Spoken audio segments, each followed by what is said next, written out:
How's it going, everybody? You guys have some fun last night? Yes. I saw people a little slower walking in today than they were yesterday. It's typical DrupalCon style. It's a beautiful thing. Anybody go out for beach cricket? A few folks. I was a star, apparently. Owen told me I was really good for an American to play cricket. Well, right. That's a hard habit to break. So thanks for coming in this morning. It's great to see you all. Hope yesterday was a fantastic day for you. It certainly was for us on the organizing team. It was a lot of fun to be here. One thing I do have to say is I moved from California to Atlanta, Georgia about 6 years ago, and I haven't seen a beach in 6 years. The treat that Coogee Beach offers every single morning is just miraculous. This is an absolutely gorgeous venue, and it set the bar so high for future DrupalCons that, you know, I'm director of events. I don't know what I'm supposed to do next. Right? Where do we go? So thanks to everybody here, Owen and all the organizers and the local folks for just being wonderful and making this gorgeous event happen. I do have a few notes for you guys before we start our program. First off, we have a schedule change. The 2:15 session, NRMA Insurance Team Site, has been canceled. It was going to be held in the Coogee Room. Instead, our infamous Morton DK will be doing his Angry Themer session. If you haven't seen it, that's definitely a standing room only type of presentation, so you may want to catch that one. Also, want to quickly give a heads up that the group photograph that we take every DrupalCon, we're going to do immediately following this presentation. It would be a pathetic and sad sight for us to be in a location like this and do the photo in here. So we're all going to walk across the street to the lawn immediately following.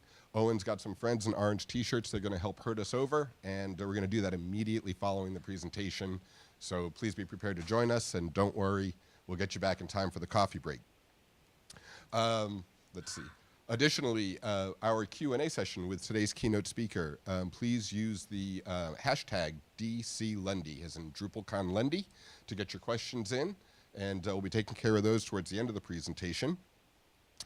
One other note that's come up is I understand that some people were not quite pleased with their t-shirt size selection. And there's been some requests to do a t-shirt swap. So we've organized at 10:45 in the Scarborough room upstairs exactly that. If you'd like a different size t-shirt, chances are there's somebody who would like your t-shirt. So go on up and meet each other and make that work out. All right, we have a new friend I'd like to introduce to you. I met this lady about 6 years ago when I was an independent contractor. I was working on DrupalCon as well as this other event, this N10 conference. This lady was the executive director of N10, and that was a community of about 60,000 people that were working to use technology to create change. And the thing that I kind of recognized immediately, one of the things that was really apparent was her relationship with her community, how fond they were of her, how open she was with them, and the ability to foster communications between them to further what their purpose and their goals were. So when I had spoken with some of the board members and they said, gee, do you know anybody who might be a great executive director for us? I said, you know, there's this one lady that kind of comes to mind, and so I'd like to introduce you to her. If you would please, a warm round of applause for our new ED, Ms. Holly Ross.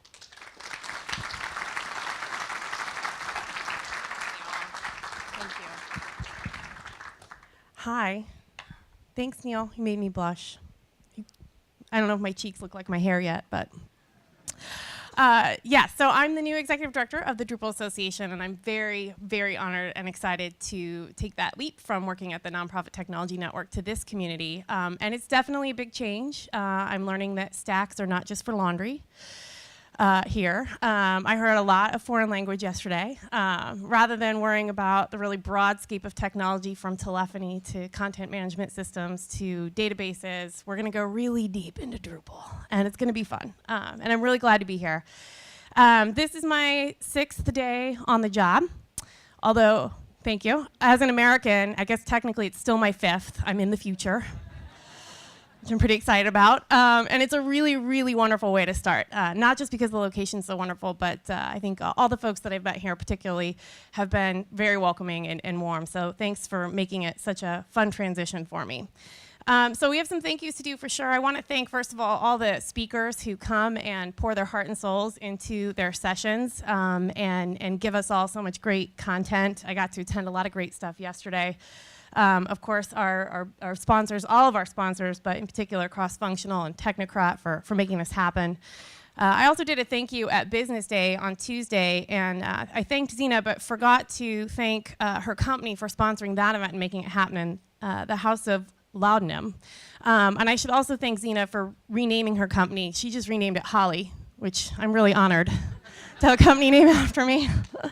So that was nice.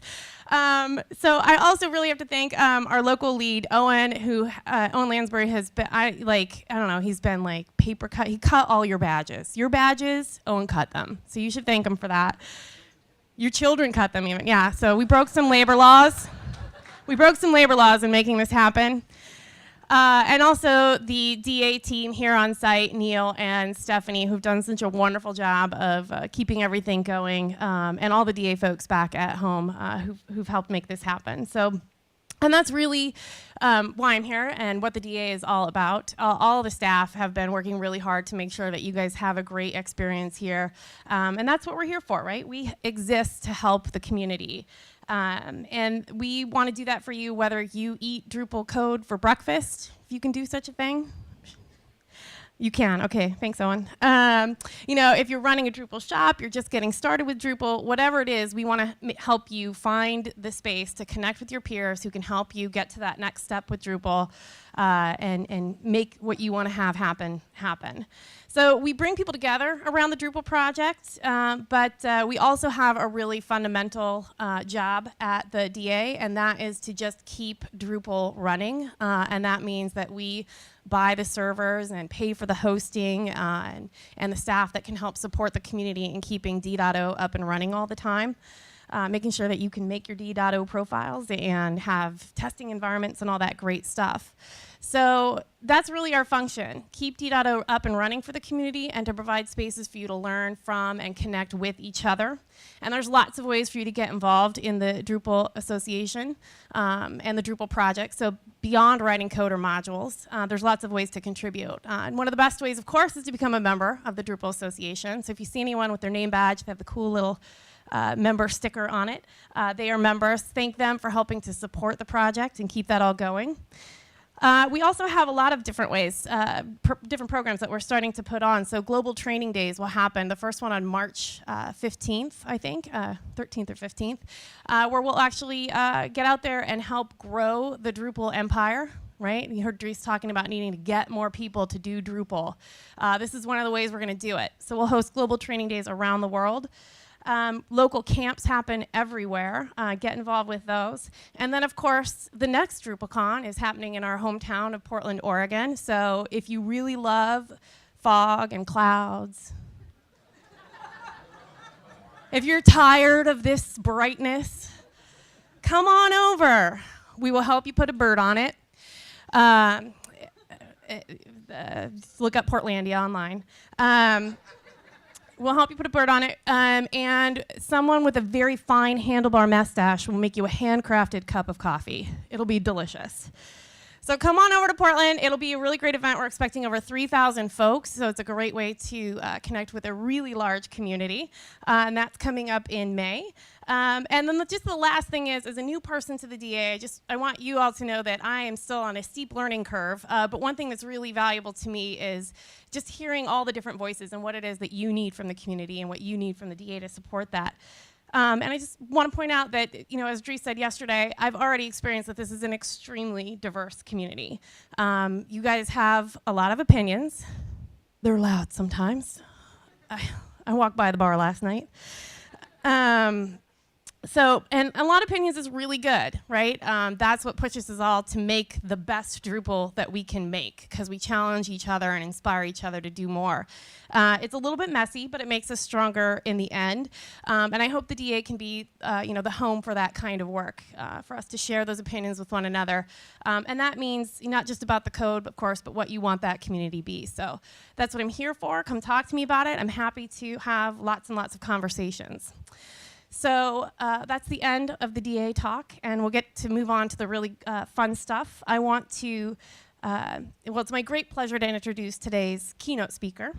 Senator Kate Lundy is the senator who has spearheaded a multitude of Government 2.0 initiatives here in Australia, and in 2010 was awarded the most influential person changing the world of internet and politics, which she received at the World eDemocracy Forum. So Senator Lundy, you'll be happy to know that yesterday we determined that Drupal saved the universe, so we're already well engaged in politics and technology here. So thank you so much. Please welcome Senator Kate Lundy. Thanks. I think I'm wired up, so That's you right. can have the microphone. Thank you so much, Holly. I'd like to begin by acknowledging the traditional owners of the land on which we're gathered today and pay my respects to their elders past and present. To Dries Berthart, congratulations for your creation in Drupal and for ensuring its continued evolution. Holly, congratulations on your new role with the Drupal Association. I'm sure you will make incredibly important contributions, and even though you are momentarily in the future, all I can say is make the most of it. And I would particularly like to acknowledge the work of Owen Lansbury, who I've got to know as I've arrived this morning, and Donna Benjamin for their ongoing commitment to putting conferences like this together and allowing us to participate and share our knowledge. I'd also like to welcome people from overseas and across Australia, developers and users of Drupal. I've attended a couple of Drupal events in previous years, and it's great to see how much it's grown, both in terms of functionality and, more importantly, as a community. I know this is the first DrupalCon to be held in the southern and eastern hemispheres, is that right? Southern hemispheres. And it's a sign, I think, of the extent of the reach of the community across the world, with DrupalCon's been held in more locations. So good luck with your challenge to find other excellent places in the Southern Hemisphere. I think you'll be hard to beat Coogee Beach. Ladies and gentlemen, it is a pleasure for me to be here. I've been in politics quite a long time now, coming up close to 17 years, and it's always an honour to address conferences like this. I'm going to go way back out, so big picture. And in doing so, I want to start by explaining my role within the federal government. I have an incredibly diverse set of ministerial portfolios, but they share some common themes in terms of what open source content management can achieve. I'll try and paint the picture.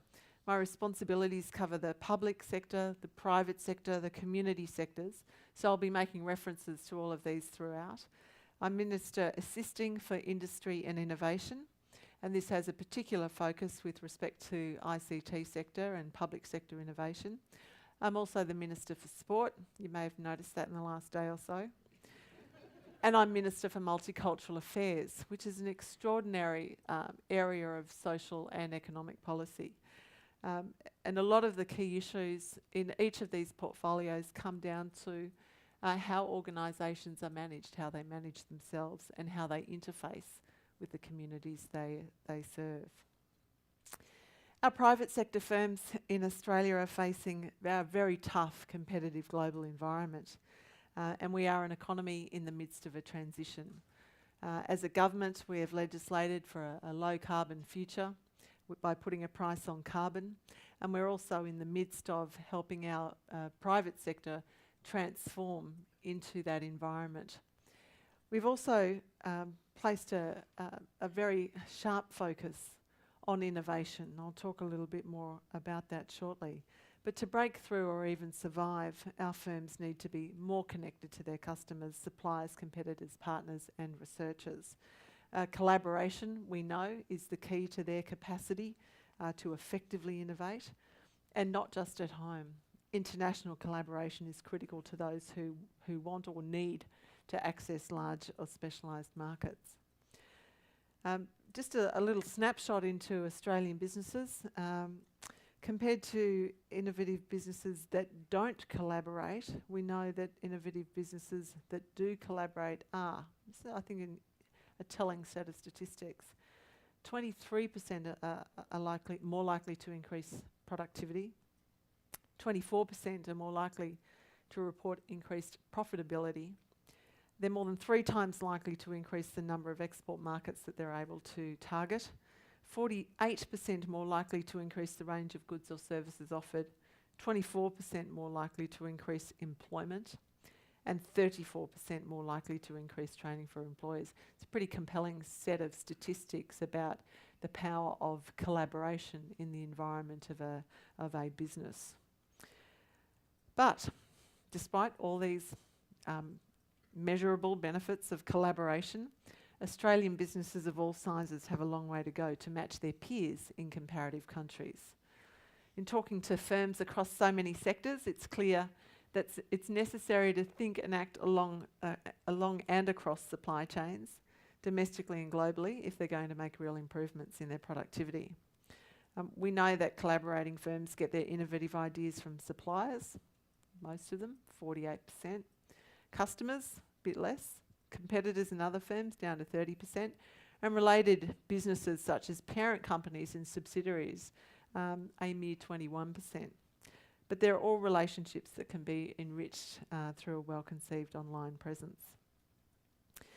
The Australian Government's innovation framework, so our big policy that pulls together our support for helping businesses become more innovative, is called Powering Ideas.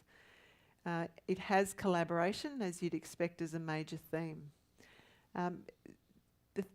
The specific initiatives within that include the need to foster collaboration between researchers, businesses and governments, and while that's easy to say, it's actually really difficult to achieve. We are a country whose tertiary education system is primarily a public one, and the culture that exists within our tertiary education sector, our research sector, is very much focused on fantastic research, but bridging that research and allowing it to be used in an applied way to drive business expansion and economic growth is proving to be a substantial challenge in our economy.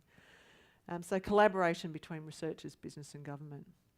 The dissemination of new ideas across the economy, especially to small and medium businesses. International collaboration I've already mentioned, and public and community sector interaction to improve policy development and service delivery. More recently, the government's Asian Century White Paper outlines the government's vision for our future in our region. It places an emphasis on skills, creativity and closer relationships across sectors and national boundaries. We see the same types of collaborative opportunities and challenges facing non-government organisations. For instance, sporting clubs needing to connect with players, administrators, volunteers, parents, players, I've already said players, fans, potential fans, so reaching out into their market, their sponsors and their peak sporting bodies. They are under pressure all the time, and not least lately, to lift their governance and management standards, to be more outwardly focused, more inclusive and accountable, all on a shoestring budget. They need to do it in a cash-strapped environment where the skill set that they can reach is limited by the experience of their volunteers. Having a look at community organisations in our multicultural sector, arguably even more challenging, reaching out to people across language boundaries, quite extraordinary geographies in Australia, and not to mention at least the diverse cultures. So it doesn't matter what the nature of the challenge is, we need to share our business models and work with other organisations. And I think I'd like to use a particular case study to illustrate this point. Darri War Elders Group is an Indigenous group, and the elders group supports the Aboriginal community in Walgett in northwest New South Wales. Now, I grew up, spent the early years of my life up that way, not in Walgett, but in a town nearby. So I could really relate to this particular project. The group uses Drupal to operate a cultural values register. They use a geographic information system to interface and log sites of high cultural value that are linked to audio, video and text. The register helps the elders protect the sites and fulfil their responsibilities as custodians of that land. It's also the basis for a range of educational projects that they are supporting and promoting within their community. Ultimately, the register plays an important role in preserving the knowledge, the contextual information about each site, the artefacts themselves, and contributes, therefore, to the holistic well-being of that community and that community's understanding of itself. The Elders Group has developed the register on a shoestring.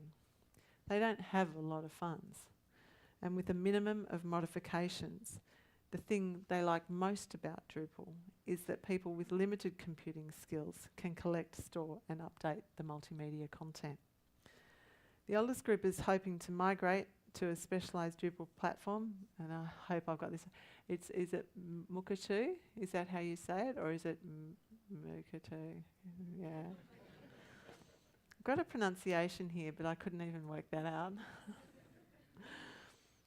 A mobile platform for managing and sharing digital culture heritage. And that was in fact developed in the US for Indigenous communities, archives, libraries and museums. So this is a great example of how this particular Indigenous Elders Group gets access to a platform that has cost a huge amount of money and expertise to develop.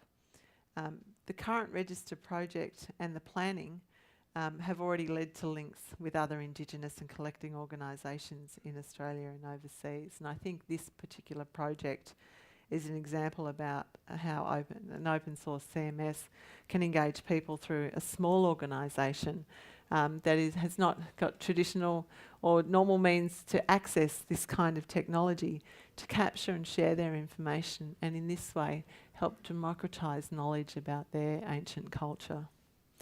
It also demonstrates how open source tools help build relationships and connections between related organisations in that sense of community. One of the great challenges for all types of organisations is how to engage the skills, experience and passion of their employees. I know this in politics, I know it through my sports clubs, and I know it through business. And openness is a challenge for individuals as well as organisations. Our traditional ways of working, I suppose, make each of us isolated islands of information, of knowledge, and traditional formations of power within organisations. Information was power, so the more you had, the more powerful you were. Well, open source has certainly turned not only that on its head, but ultimately the doctrine about information being power. People who collect too much information and don't share it are not able to contribute in the way that those who can function effectively and confidently in an open environment can. People need to be able to be effective. People need to be able to work in shared workspaces. It's not only more efficient, creative and rewarding, but for many, it is a big leap. Now, I know I'm talking to the converted here, but for many organisations and workplaces, these fundamentals are still real barriers to change. For most organisations, open source CMSs are the most practical tool for sharing information, and even small organisations can start with something simple. A relatively small investment in the technology and a focus on processes can be the start of what are quite profound transformations. The challenge is changing work practices and reaching out to and designing for people who are not particularly IT literate, so that they can work in an online environment, just as we saw with the Dharawal Elders Group.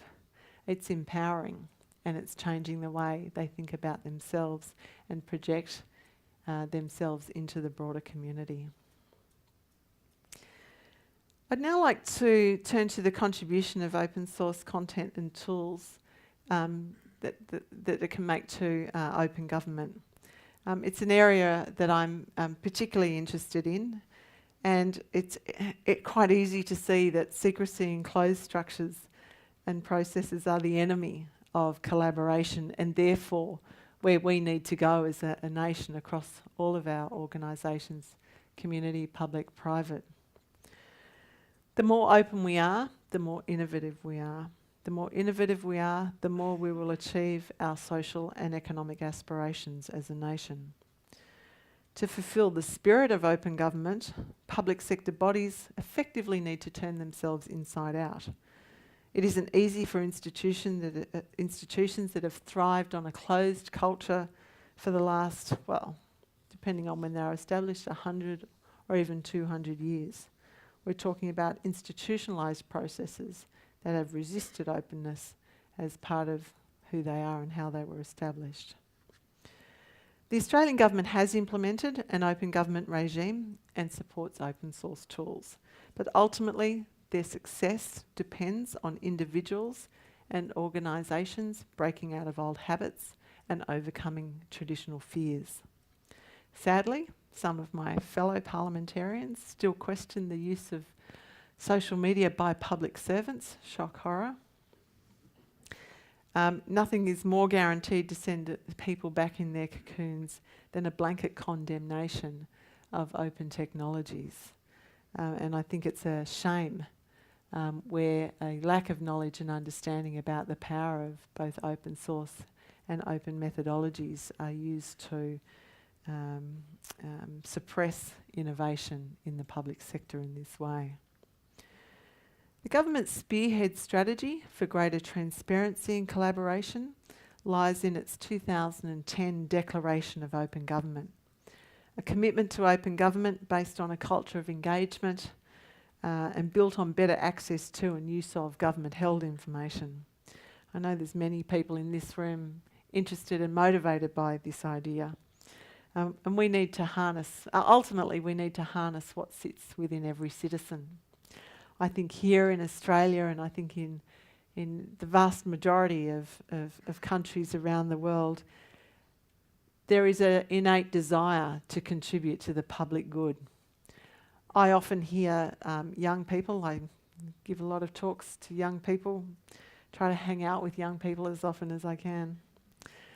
And what they say to me is they want to make a difference. And it sounds a little bit trite, but within those words is a desire to contribute to the public good. And I find it's almost universal. When I speak to people in our civil society, there is a motivation there that in large part, for many, is untapped. Now, your participation here today shows your level of motivation, so you're already there. But there are so many people out there who can't find the channel, the avenue that matches their motivation to make that contribution.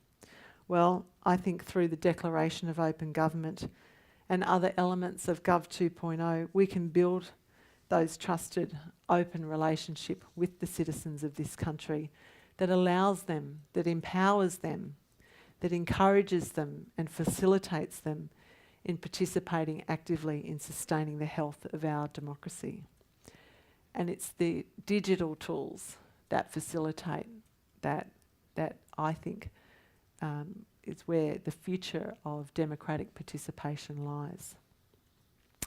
Now, we in the government, we recognise the role of ICT and its contribution not only to the continual improvement of government service delivery, but fostering transparency in pursuit of those opportunities. And why? Why? Because it's about building trust. It's about building confidence and the role in the function of government and helping bring citizens and government closer together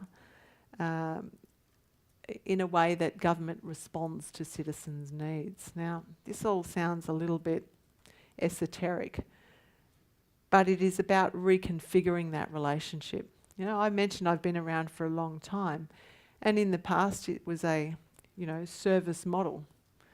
What do you need? We'll try to do it. In the past, there are some service models that have been so bureaucratic. They are impenetrable. And one of my roles as the local senator in my community was to help people penetrate impenetrable bureaucracies in trying to get things done. And that service model was that tension between, well, how good can that service be? How accessible is it for citizens? And just I better call my local member to help me resolve my problem because I can't work it out.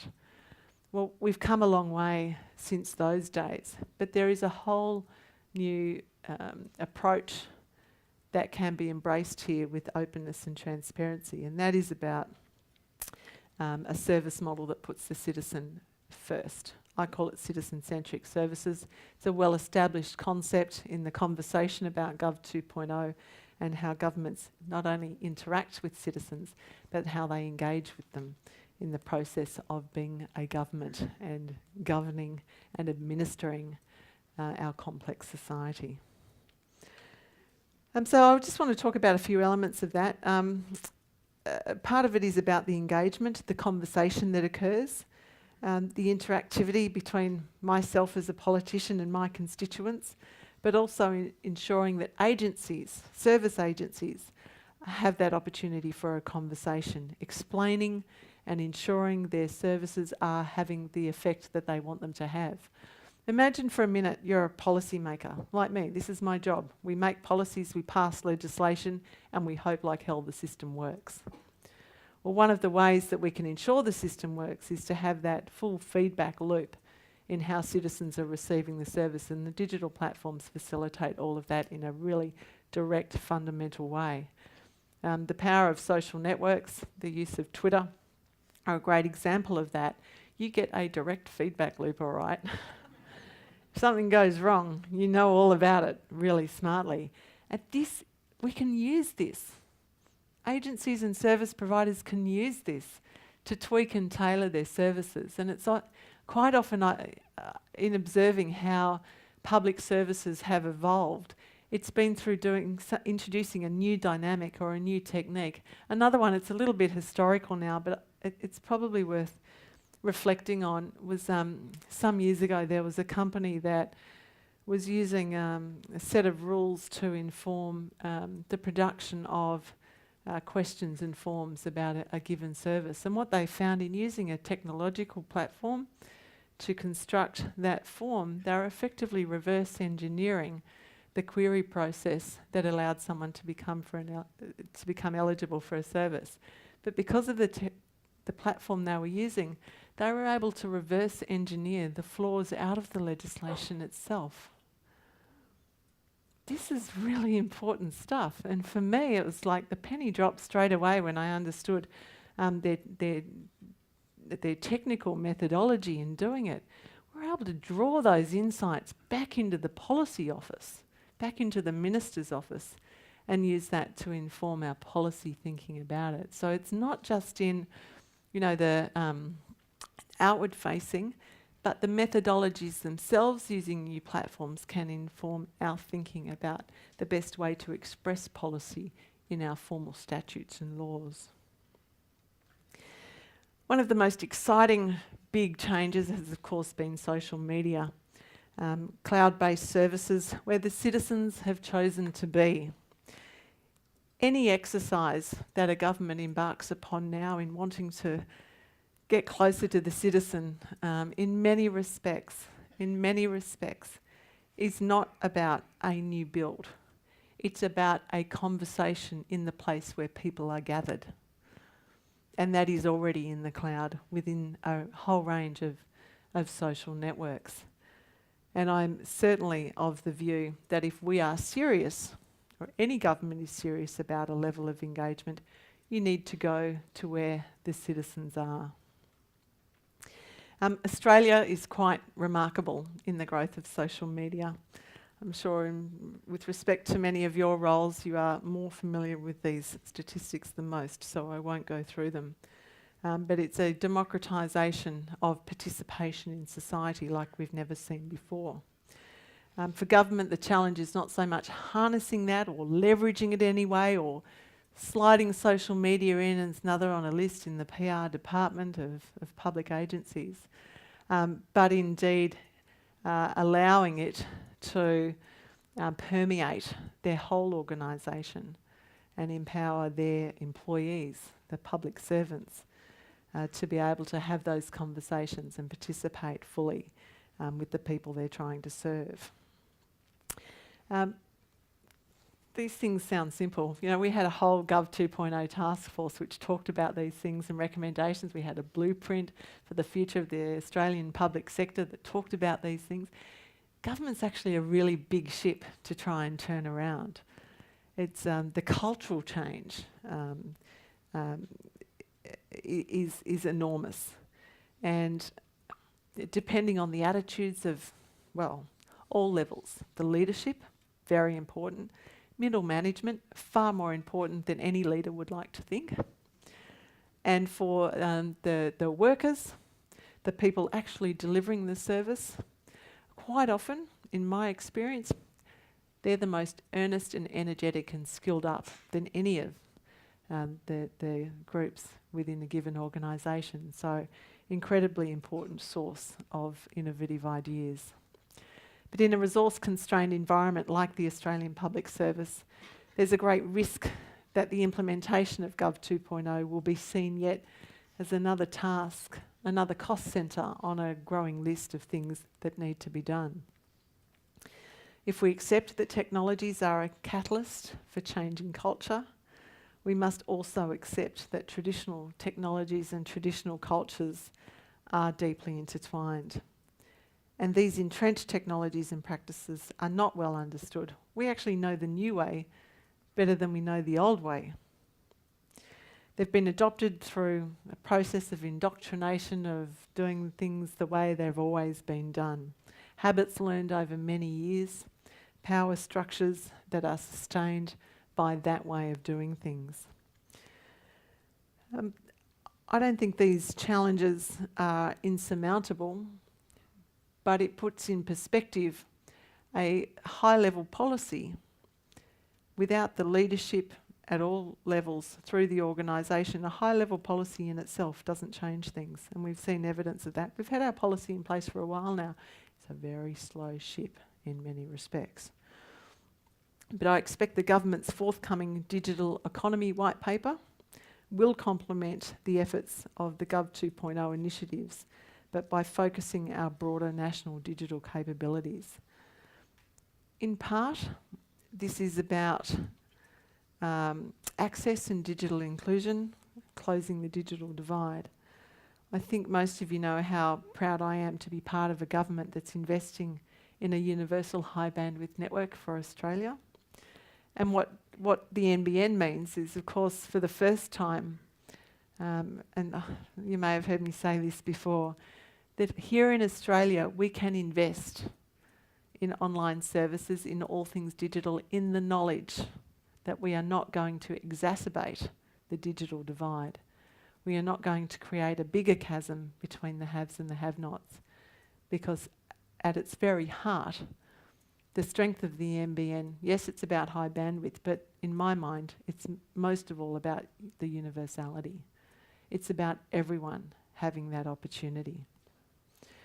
It will take a little bit of time to build the NBN, but I can tell you I had an excellent experience the other day in my own community. Is anyone here from Canberra?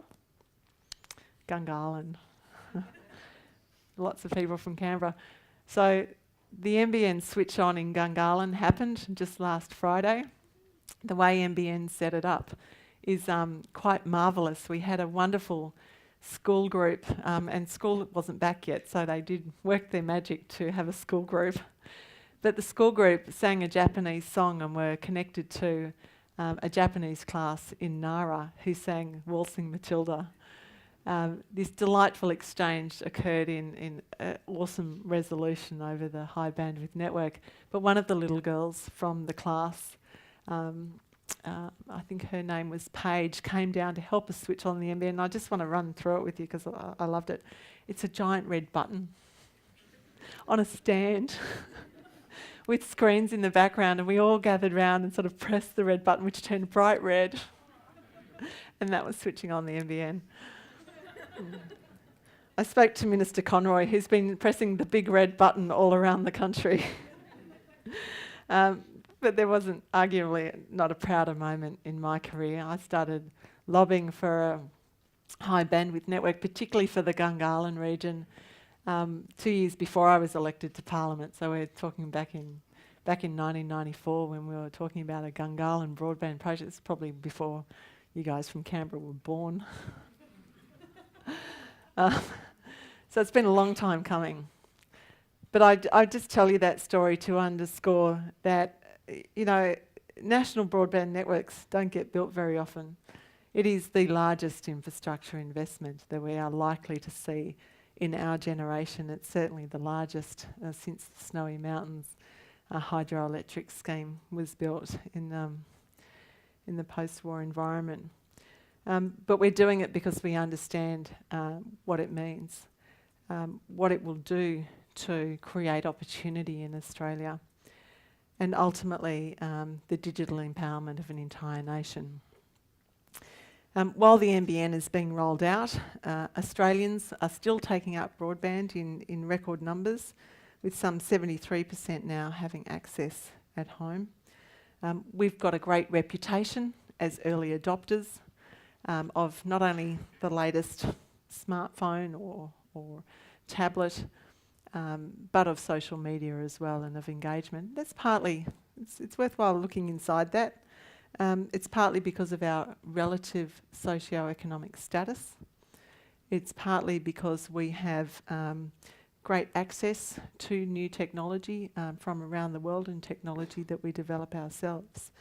And we have a very sophisticated market that can, as I said, from a socio-economic point of view, can access it. And we have a well-educated population. So all of these things combine to empower us and make us desire these new tools and participate with them. We need broadband to do a lot of things. We need it to do all the things we like doing now. We need it to provide enhanced services that are yet to be developed. But most of all, we need it as a platform for the kind of innovation that businesses will need, right from startups through to our largest businesses, to develop and sustain their model and their business. I think that how we, going back to my theme that I started with in collaboration doesn't occur just if you live next door to someone or you know someone. It occurs because it's organised and someone makes an effort to connect you, or you make an effort to connect with somebody that you have would like to have a conversation with. And the digital platforms will facilitate that at unprecedented levels. Another important area is the development of skills. It's one thing to have the platform, the NBN, it's another to have a population capable of using it. And with all due respect to the passive consumers of technology out there who will use the excellent services that are presented to them, we need to be better than that. Australia needs to capture the spirit of what it is to be a nation of not just users, but of innovators, of creators, of people with confidence and capability to take the technology to its limit. In this way, we will only realise, I think, the true value and potential of the national broadband network. How we build this in to our education system is currently under consideration as part of our national curriculum endeavours. ACARA, the body with whom those decisions about a national curriculum are vested, are beavering away on how best to express the need for technical skills and digital capability to be embedded in our national curriculum. That comes on the back of our digital education revolution, a superbly branded initiative by the federal government on promoting the installation and provision of hardware to our schools, making sure every student has the basics to be confident in the use of digital technology as they emerge from their education and into our workforce. And so garnering the ability of those digital platforms to I suppose, to harness that collective intellect of what we have as a country. I know it's profound. I meet entrepreneurs and inventors, creators all of the time through my roles. And I know that we are, in some way, yet to grow a national ego commensurate with our talents in many respects.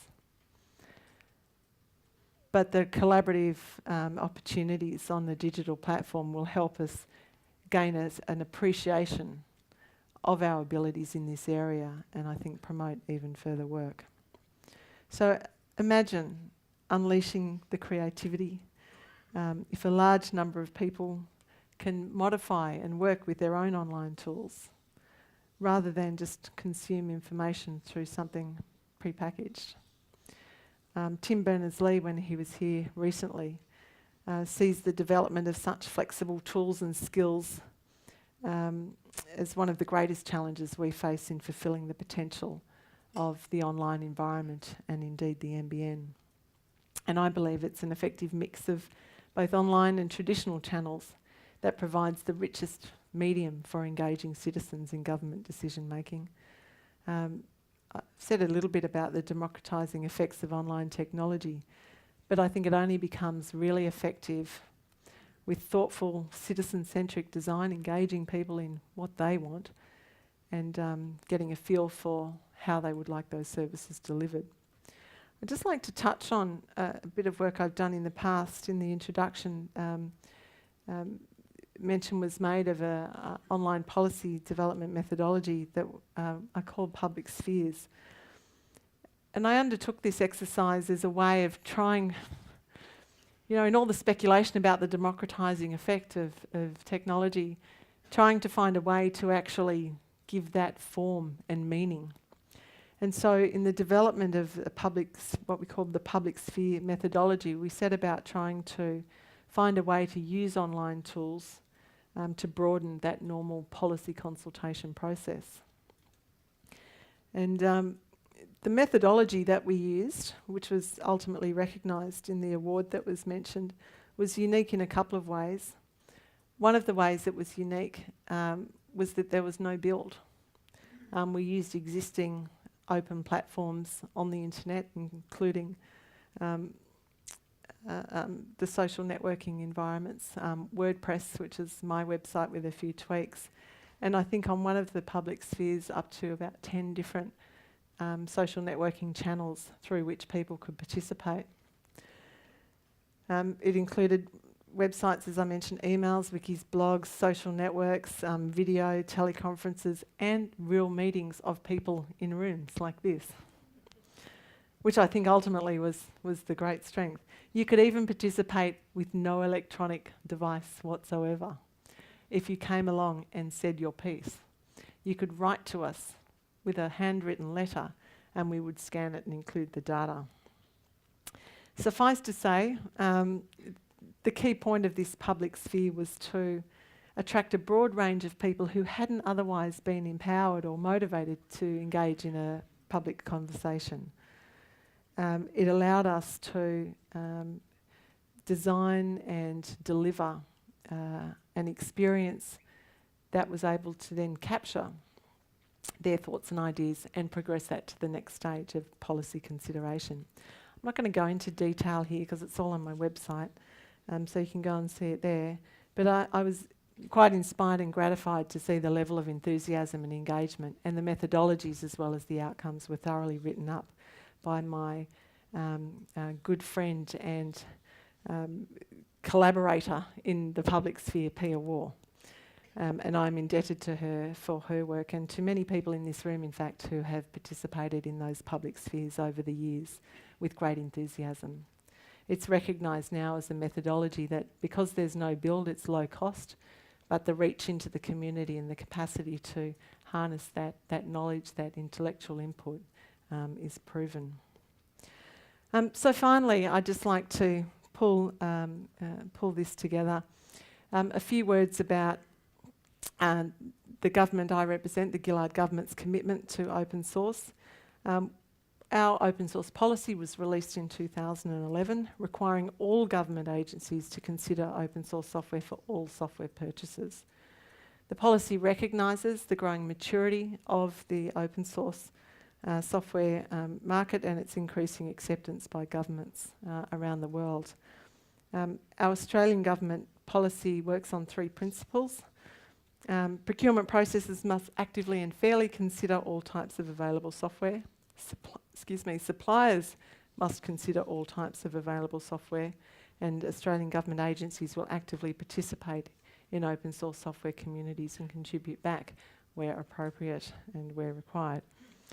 Effectively, this removes any bias in favour of proprietary software. It doesn't put a bias in favour of open source, but it does place an onus on government procurers and buyers to consider all available products. There's also progress being made in promoting cross-jurisdictional communities. And in September 2011, it was my pleasure to launch the Open Technology Foundation with the organisation's inaugural chair, my old friend Dr. Terry Cutler. And OTF is an initiative, as I'm sure many of you are aware, to promote open standards across governments, and federal and state departments are involved. I think the OTF will be an incredibly useful resource, not just for governments, but as an integral part of promoting Gov 2.0 and the open government agenda. Over 60 federal websites use Drupal, and many more are delivered by state and local governments.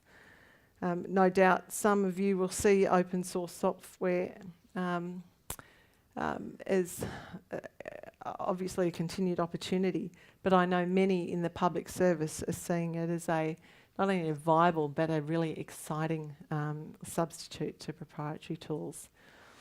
The experience of a large federal department makes an interesting comparison to that of the Darriwa elders. And it's DEWA, the Department of Education, Employment and Workplace Relations. They use Drupal extensively. I'm sure there's some people in the room for both their internal and external sites. And in selecting a content management system, DEWA applied the normal criteria such as cost effectiveness, accessibility, security, extensibility and robust support to their measures. And while Drupal won out on those criteria, DEWA has understood the deeper benefits in having an open source CMS. The other thing about DEWA is that they've been able to build their own modules and be able to share that with other federal agencies, so they are an exemplar of the benefits of using Drupal and open source. I just wanted to mention a couple of those things to tell you that the reputation of Drupal in the federal government is very strong.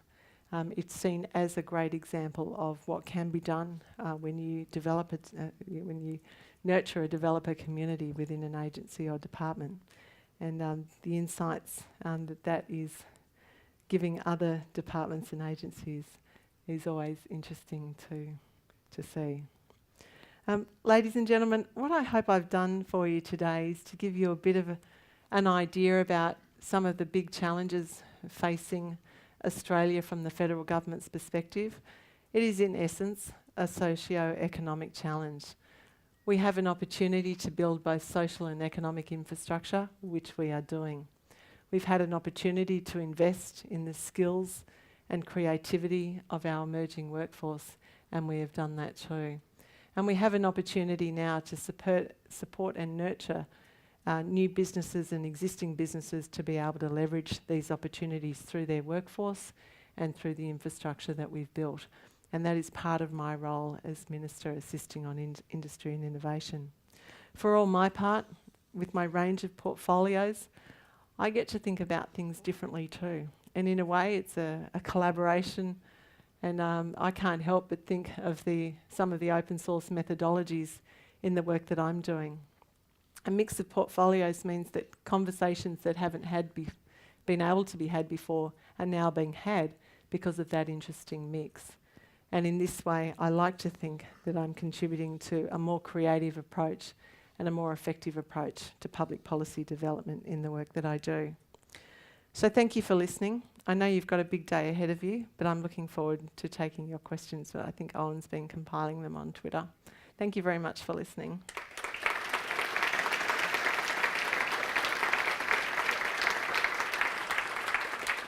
Thanks, Kate. Is my mic on? Yep. So I did want to really thank Kate for joining us here. It's a big honour to have her here, and especially for saying the things about Drupal that you have. Obviously, it's been a pretty hectic 24 hours for you, and it was very generous of you to move that press conference to yesterday so that you could still join us here. I did that for you. But I did want to start with a hard-hitting question, and it might be premature for you to comment on this, but there were some allegations of match fixing in yesterday's DrupalCon beach cricket game. I'm pretty sure Drees threw the game so he could get to the pub early. So, I couldn't possibly comment. I'll refer that to the Australian Crime Commission. I think if someone can seize Drees' passport. Very serious business. So we do have to wrap up quickly. So unfortunately, we've only got time for a couple of questions. So I think one of the key questions that came up was, now that you're actually a member of the cabinet, you do have ideas about open government and open source technology that are sometimes counter to some of your colleagues. And what type of influence do you feel that you've been able to have since becoming a cabinet member?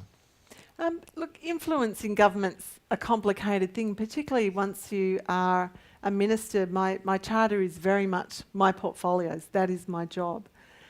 But as politicians, you can never leave behind what you're passionate about and what you care about, and it inevitably informs every conversation that you have or that you contribute to.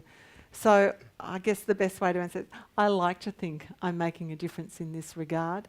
The opportunities I had in the previous term on the backbench doing a lot of that work on Gov 2.0, I was working very closely with the then Minister for Finance, Lindsay Tanner, and his motivation. So as an individual politician, there is a lot you can do. But when you're working with a group of people who are so motivated to achieve the same kind of goals, it becomes more effective. And there is a great team of people within the Labor government, within the Gillard government, who are so motivated. And that's why we're seeing, I think, progress on Gov 2.0 and open government. It's not without its challenges. And I have to say the political environment, it's pretty toxic generally most of the time. That creates an even more challenging environment all around. But we've made legislative change too, which I didn't mention in relation to FOI, which is pushing more and more stuff out into the public domain all of the time. And in this way, openness is becoming the norm as opposed to the exception.